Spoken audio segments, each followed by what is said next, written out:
सबसे पहले मैं गांधी जी का अभिवादन करना चाहूँगा आज उनकी पुण्यतिथि पर। और सारे लोग इसी मौके पर यहाँ इकट्ठा हुए हैं। लेकिन कितना अधिक काम करने की गरज है ये इस बात से समझ में आता है कि हम थोड़े से लोग यहाँ गांधी पुतला के नीचे बैठे हैं और बाकी देश वैसे ही चल, यानी जिनके चलते हमको ये आजादी मिली कि हम इतने इत्मीनान से जी सकते हैं, उनके बारे में इतने प्रकार के दुष्प्रचार हैं कि जैसे वो नहीं होते तो शायद एक बेहतर आजादी मिली।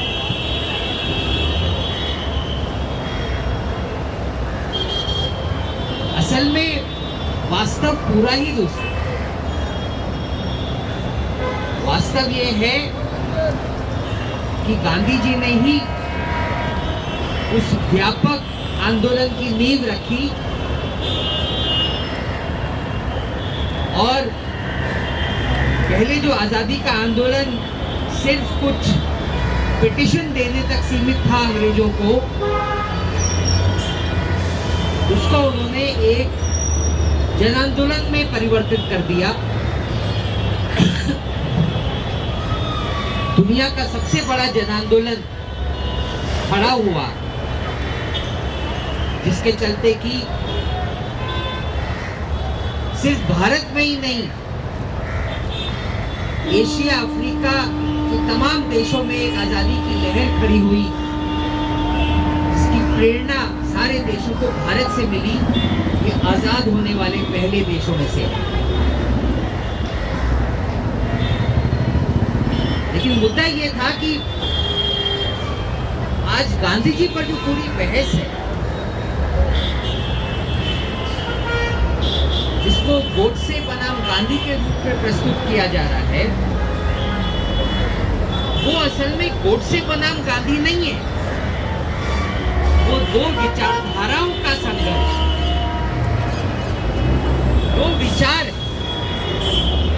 दो विचार सारणी। गोडसे उसका सिर्फ प्रतिनिधित्व करते, उसका चेहरा है। तो आज जो लोग गोडसे को सेलिब्रेट करते हैं, वो असल में उस विचारधारा के वाहक। और आज गोडसे दोबारा जिंदा इसलिए हो रहा है क्योंकि उनके साथीदार आज केंद्र में बैठे। तो वो गांधी का नाम लेते हुए असल में गांधी को समाप्त करना चाहते, क्योंकि गांधी जिन सारी बातों के लिए खड़े थे ये ठीक उसके विपरीत है। और इसीलिए वो गांधी विचार को खत्म करना चाहते हैं और गांधी को उन्होंने सिर्फ सफाई के, स्वच्छता के प्रतिनिधि के रूप में सीमित करने की वो कोशिश कर। गांधी जी किन किन बातों के प्रतिनिधि, तो समय नहीं है विस्तार से बात करने का, लेकिन बहुत संक्षेप में यदि रखा जाए तो पहला ये कि गांधी का उद्देश्य सिर्फ देश को आजाद कराना नहीं था। गांधी जी का स्वराज का मतलब सिर्फ देश की राजनीतिक आजादी नहीं थी। वो चाहते थे कि हर इंसान इतना मजबूत हो जाए कि वो हर अन्याय का विरोध कर सके। मूलतः वो समाजवादी विचार, वो कहते, यही उनका स्वराज का अर्थ था। इसीलिए आजादी के आंदोलन के बीच में देश भर में अस्पृश्यता निवारण की यात्रा निकाली। बहुत विरोध हुआ तो उन्होंने कहा कि यदि इस देश में ये जाति प्रथा बनी रहेगी तो आजादी लेकर करेंगे क्या, क्योंकि आजादी से उनका मतलब हर इंसान की आजादी। तो इसीलिए गांधी जी का जो पूरा स्वप्न था, वो कहते हैं कि यदि अंग्रेज चले गए और इंसान वैसे ही दप्पू बना रहा तो ये राजे रजवाड़े वापस आ जाएंगे और ये अंग्रेजों से कम क्रूर नहीं है। तो इंसान ऐसा होना चाहिए जो हर किस्म के अन्याय को बर्दाश्त न करे। लेकिन संघर्ष कैसे हो?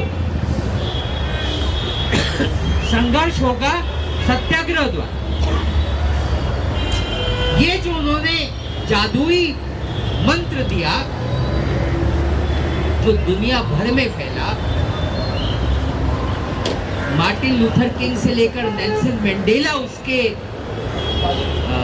प्रेमी बन गए और उन्होंने इतने बड़े आंदोलन खड़े किए। वो मंत्र बहुत सिंपल है। गलत यदि हो रहा है तो हम घोषित करते हैं कि हम तुम्हारी बात नहीं मानते। हम हिंसा नहीं करेंगे, हम आकर चुपचाप अपना प्रतिरोध जाहिर करेंगे। तुमको हमारे साथ जो करना हो, जेल में डालना हो, लाठी मारनी हो, करो। हम जवाब नहीं देंगे, लेकिन हम तुम्हारी बात नहीं सुनेंगे। उठाकर जेल में डाल दो। कब तक रखोगे? 2 दिन में छूट जाएंगे, फिर सड़क पर आ जाएंगे। तो वो पठान खान अब्दुल गफर खान के नेतृत्व में, जहां पर कि ये मशहूर था कि हर पठान बच्चा पैदा होने के साथ उसके हाथ में तलवार होती है, यानी इतने उनके आपसी झगड़े थे और हर आंदोलन में गोली बंदूक चलती थी, जिसका फायदा उठाकर अंग्रेज पूरे गांव के गांव पर फाइन लगाते थे, हत्याएं करते थे, न जाने कितने अत्याचार करते थे।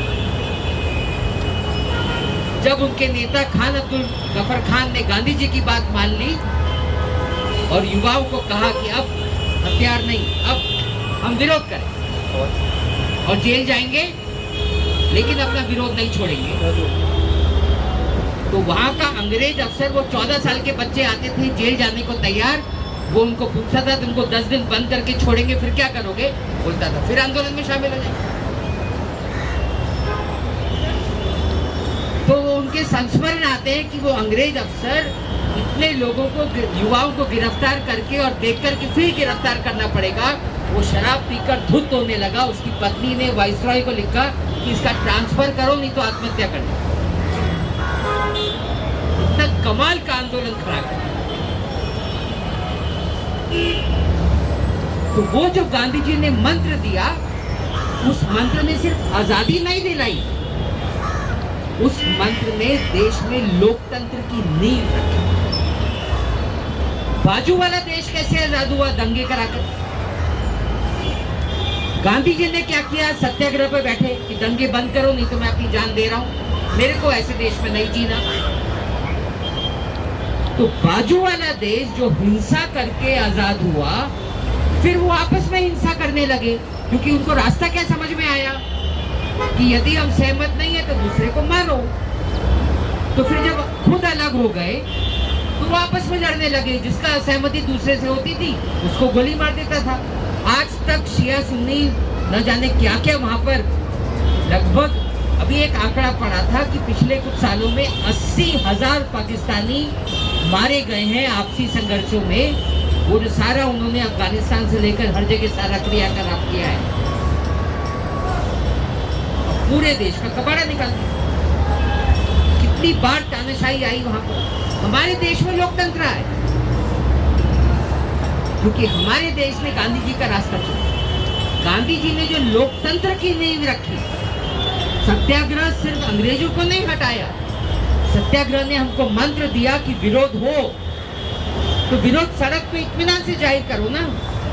ये जो दूसरे लोग सत्ता में आए हैं, आज जो हिंसा फैला रहे हैं और हम पे देशद्रोह का आरोप लगाते हैं, वो उनके वंशज हैं, तो वो हिंसा का रास्ता अपनाते हैं और इसीलिए वो गांधी जी को समाप्त करना चाहते हैं, क्योंकि इनमें से कोई भी चीज उनको पसंद नहीं है।